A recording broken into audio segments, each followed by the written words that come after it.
Olá galera, tudo bem? Começando mais uma sessão de vídeos.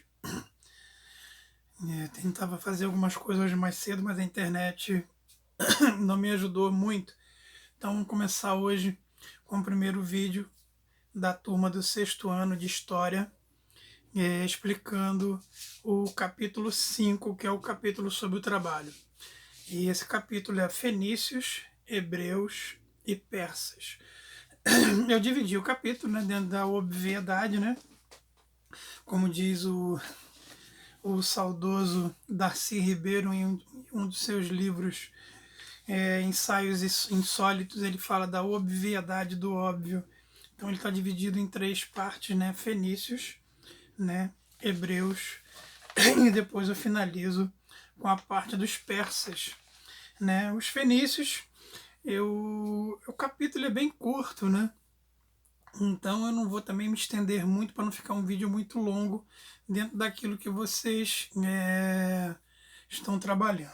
Então no Fenícios eu fiz algumas divisões de características, né? Logo no começo do capítulo ele vai dando pontos sobre essa questão, né? E ele fala a civilização fenícia, né? Aí o desenvolvimento na região litorânea, né? No noroeste do Oriente Médio. Então eles tinham nessa região, né? O auge do apogeu dessa civilização por volta de 1200, de 1200 a.C. a 900 a.C., né? Uma data que não tem de informação aí no livro, então eu estou trazendo essa informação. E tem os legados deixados por esse povo, que é interessante, né?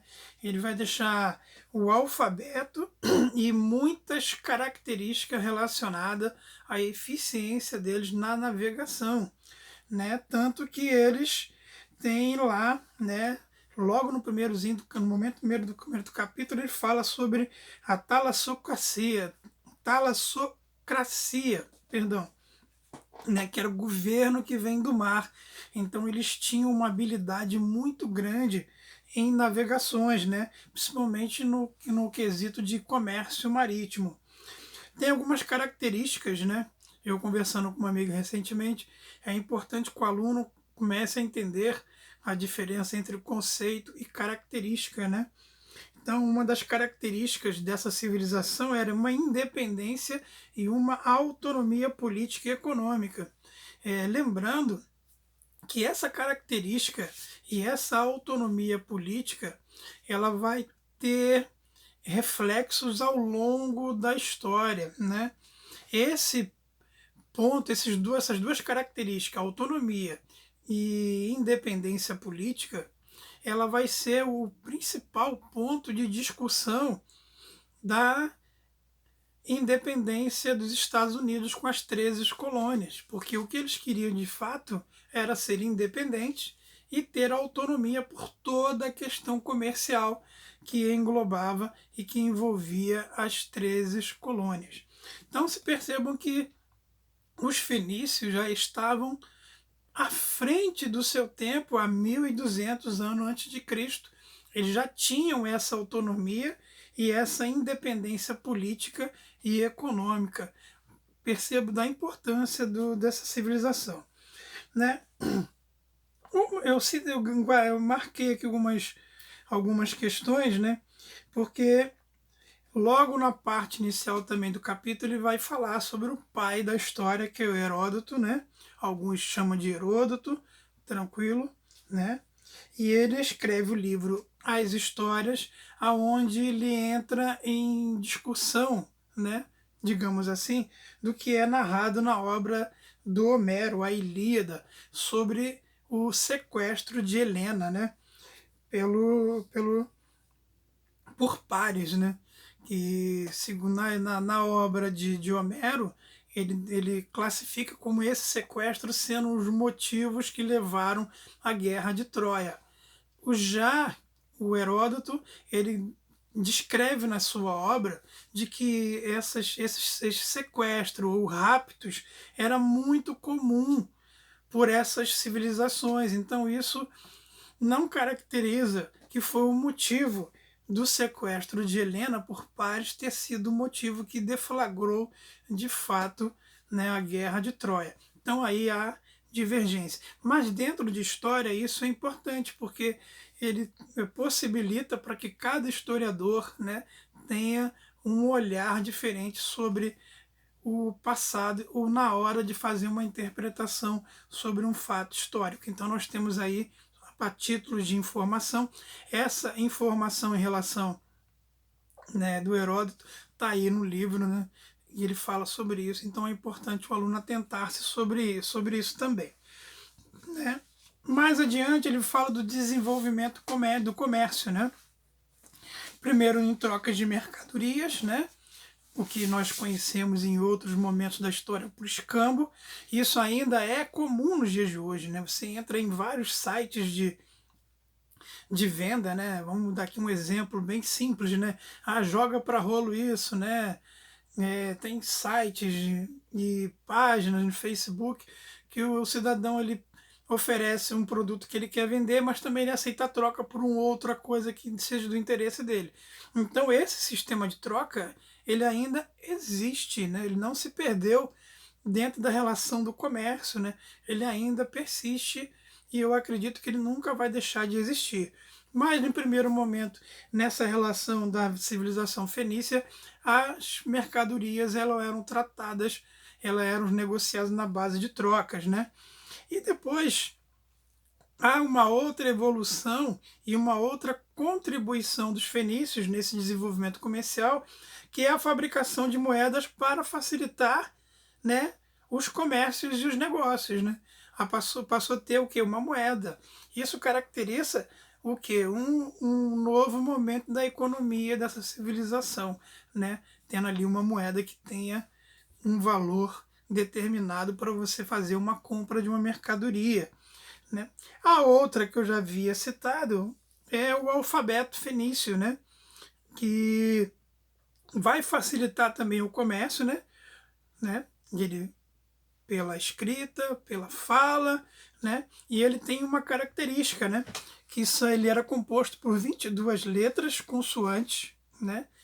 Mais simples e prático na escrita, diferentemente da escrita cuneiforme, né? Que a gente vê de uma maneira bem clara nas civilizações mesopotâmicas que nós estudamos anteriormente, né? E nos hieróglifos, né, egípcios, e ela tem uma importância, porque ela vai gerar de uma influência para outras escritas, né? Ela vai dar origem ao alfabeto latino, né, que por sua vez também vai gerar uma, vai servir como base, perdão, também para a base da escrita do grego. Depois, a partir dessa escrita, ela vai influenciar a escrita latina e uma influência que é o que nós conhecemos hoje como o alfabeto que nós utilizamos no Brasil. Então percebam o quanto de importância e de quantos legados, né, a civilização fenícia deixou para a história da humanidade, né, de maneira brilhante, podemos dizer assim.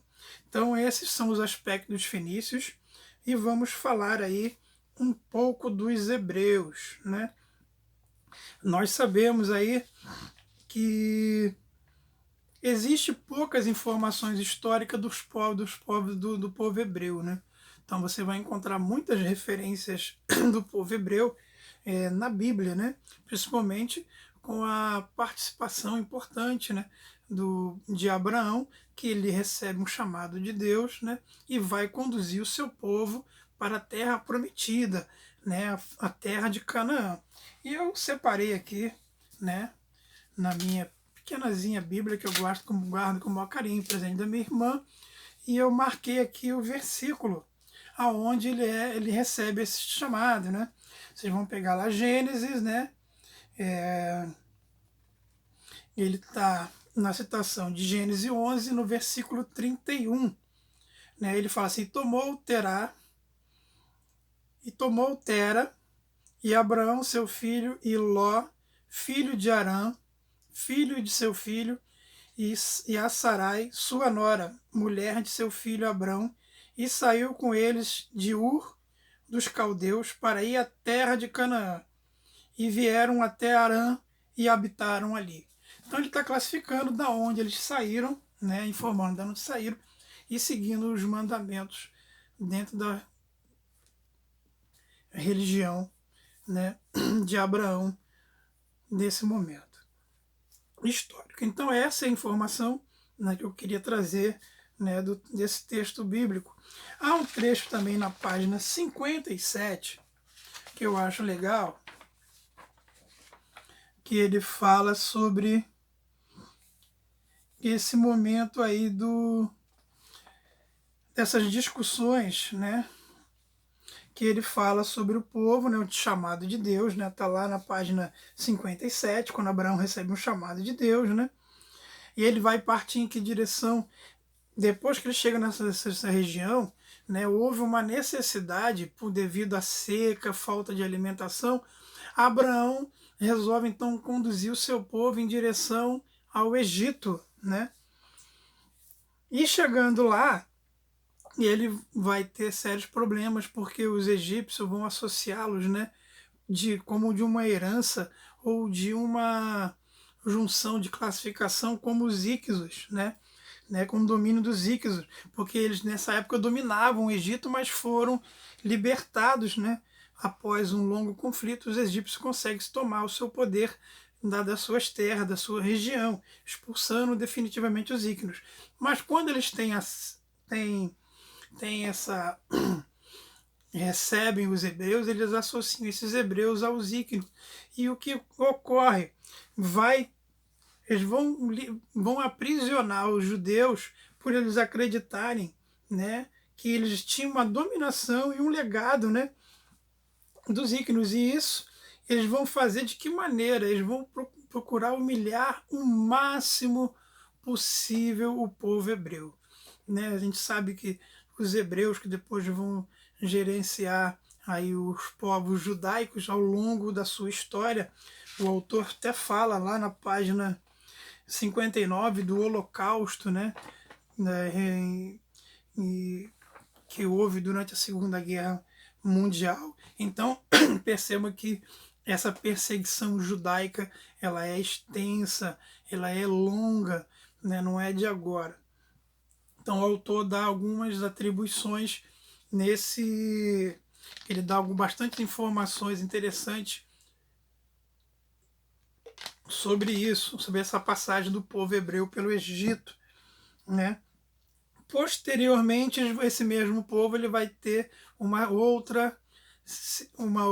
outro líder, que é Moisés, né? Que ele vai aí conduzir esse povo, os hebreus, em direção à Palestina.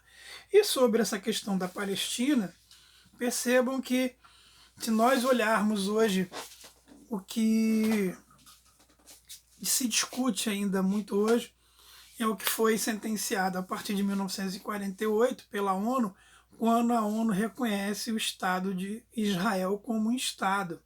E isso até hoje gera um conflito muito grande, né?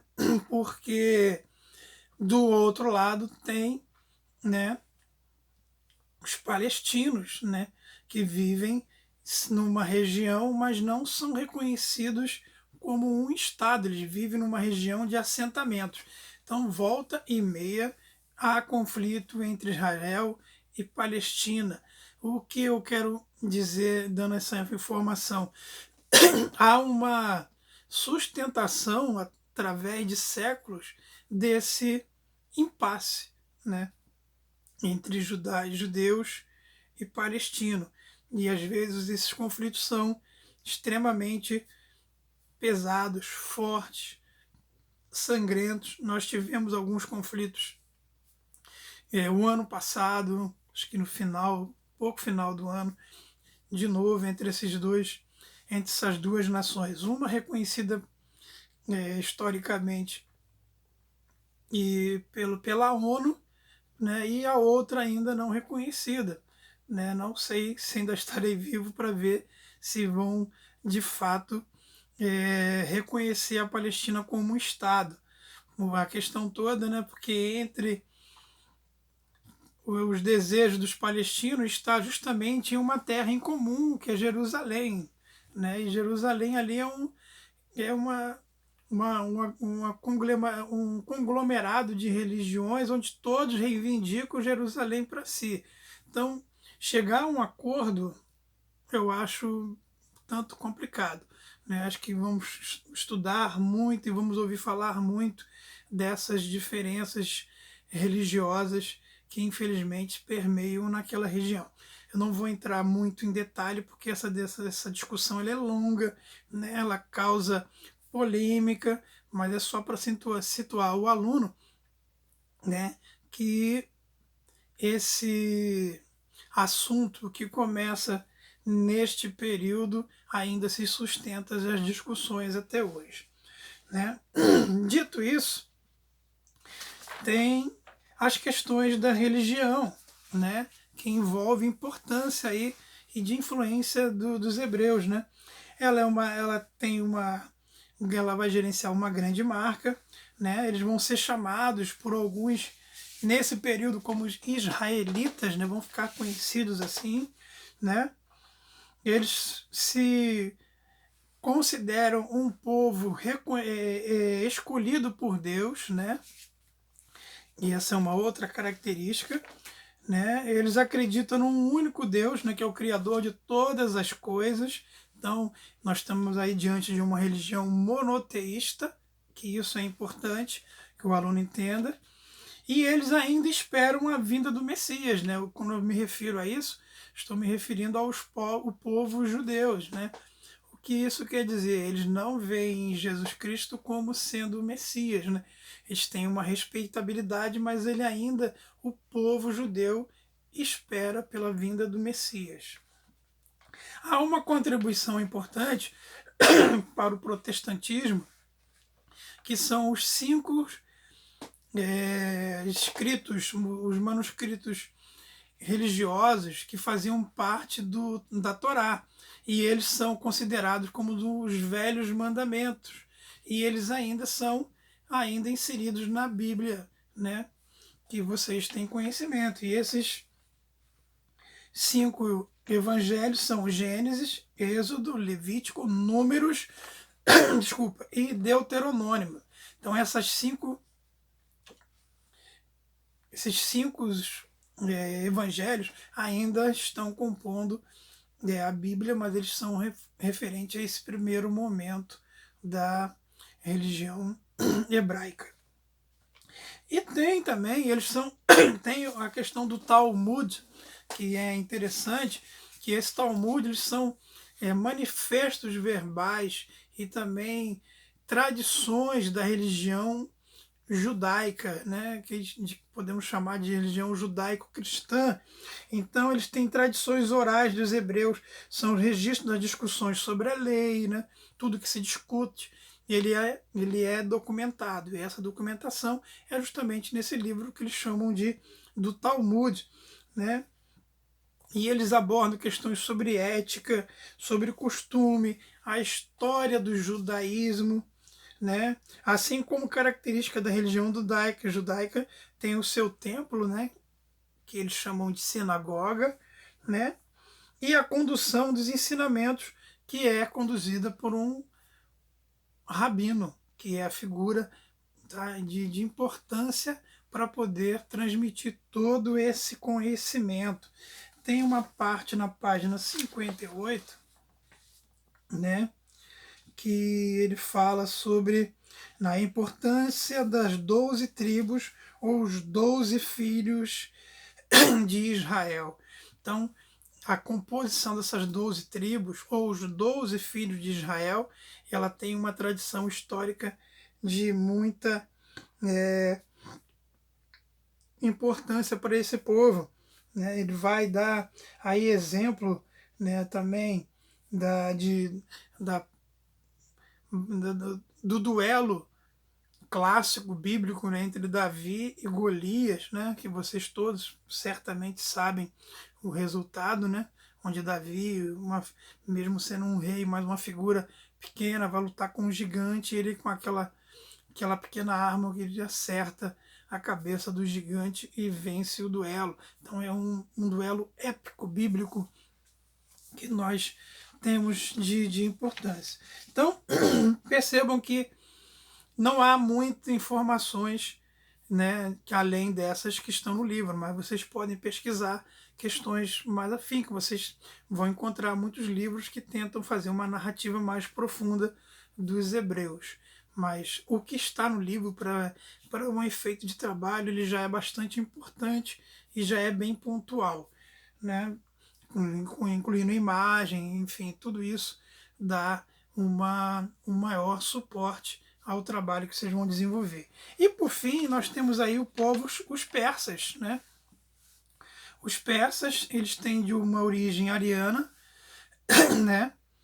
Que tinham ali uma característica de dualidade com o outro povo, os medos, né? Que tinham particularidades, dedicavam-se ao pastoreio, né? Cultivavam cereais, frutas e hortaliças, né? E ao início desse Império Persa, com a figura do rei Ciro, né? Que mais tarde vai ser quem vai assumir o trono é o seu filho Cambice, né, filho de Ciro, até chegar uma figura que é importantíssima na história do povo persa, que Dario I, né, ou Dário I, como queiram, onde ele faz feitos importantes, né? Ele vai expandir, né, o Império Persa de uma maneira estupenda. Nós temos um mapa aí na página 60, onde ele vai mostrar todo o Império Persa. Então é possível você visualizar, né? Ele mostra inclusive aí numa cor pequena, roxa, né, que está bem assim no meio do mapa, o que era a Pérsia, né, o que era a Pérsia nesse período. Após a chegada de Dario I, ele expande de uma maneira extensa. Você vê a parte aí toda grifada em verde, né? Você pega, ele vai chegar nas fronteiras da Índia, vai chegar nas fronteiras lá da Ásia, né? Ele toma o Egito, né? Uma parte aí do continente africano importante, o Egito, né? Ele pega uma parte também da Arábia, né? Ele vai até lá em cima na parte da Europa, ou seja, foi uma expansão assim extraordinária que Dário, né, primeiro proporciona. Né, após aí, enfim, a morte de Dário, quem vai assumir, né, e o Dário, uma outra observação, ele era muito pragmático, né, ou seja, tudo que ele fazia era de maneira muito pensada, ele nunca fez nada de maneira assim abrupta, né, sem um planejamento prático do que ele estava fazendo. Então quem vai assumir né, o Xerxes, né, seu filho, e que vai difundir algumas características, principalmente na parte de religião, né? Ele vai se difundir a sua religião a partir do Zoroastro ou Zaratustra, né? E vai se difundir aí o zoroatrismo, né? Também uma religião de cunho monoteísta. Inclusive essa religião, ela vai influenciar outras religiões, né? Ele vai ter influências religiosas, né? Segundo alguns historiadores, como no próprio cristianismo e também no judaísmo, né? Porque o Zoroastro tinha um fundamento interessante, que ele fala assim: o fim ao culto das antigas crenças e nos antigos ídolos. Então, tudo que estava feito de envolvimento religioso anterior, ele tira isso da Pérsia e traz, né, de novo uma visão diferente de um Deus único, de uma visão nova de religião. Temos inclusive uma página, deixa eu ver aqui, que eu quero falando uma paginazinha, na página 61, quando ele falar a religião, ele vai dar toda a descrição, né, do zoroatrismo. Não é muito longo, são 2 ou 3 parágrafos, né, que ele fala sobre isso, do como que era as divindades, enfim, é praticamente uma inspiração importante que vai dar origem a religiões né, judaica e também a religião do cristianismo, assim como outras religiões que são monoteístas, se inspiraram, né, mas de importância, de momento, de época, essas duas foram extremamente influenciadas pelo zoroatrismo. Ou seja, este é o capítulo, ele não é um capítulo muito longo, tá? Ele tem exercícios também que não são longos. É importante que o aluno faça os exercícios de todo o capítulo, porque ele vai alimentar você em informação para na hora de você fazer o seu trabalho, né, de maneira bem tranquila. Os trabalhos de alguns alunos do primeiro bimestre ficaram muito a desejar de um trabalho legal. Então vamos caprichar nesse trabalho agora para poder ele ficar bem interessante. Imagem fundamental, porque dá uma visualização, né, daquilo que o aluno está querendo dizer através do texto, para poder ser um trabalho rico e de peso para a disciplina. Ok? Até a próxima. Desculpe pelas falhas da voz, mas essa mudança de clima acaba mexendo um pouco comigo, principalmente na voz. Ok? Até a próxima. Tchau.